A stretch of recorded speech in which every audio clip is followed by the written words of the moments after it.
Hi guys! Ayun, papagawa natin ngayon yung iPad natin.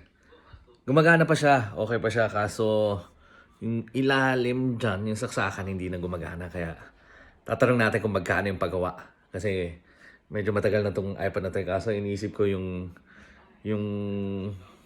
pwedeng masave sa kanya is ilang gigabytes pa to? 100 something gigabytes. Kaya pagawa natin siya. Yun, nakalagay dito. I-charge daw. Di ba? Yan, i-charge daw natin. Di ba? So yun guys, sunduin lang natin si Mrs. kasi nagpagawa siya ng buhok. Di ba? Tapos pagawa na rin natin yung iPad natin na sira yung pinakadulo nung charging. Pero okay yung battery niya eh. Yung pinakadulo lang. So papatingin natin yun kung anong kailangan gawin. Ayun, nasa kotse na tayo. So, sundo na natin si Mrs. Let's go. Ayan na si Mrs. Bagong gupit.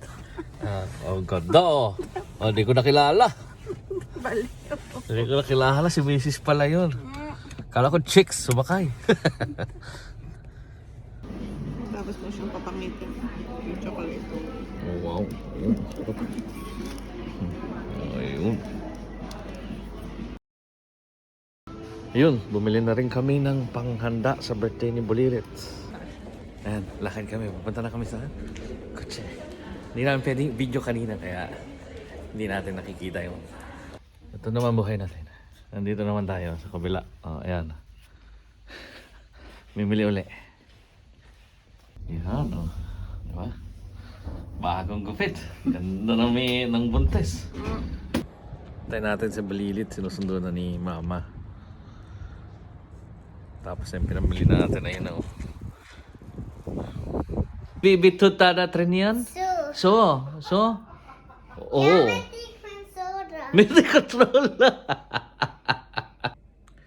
Yun. Hindi na pala natin napakita yung iPad natin na kinuha sa atin, di ba?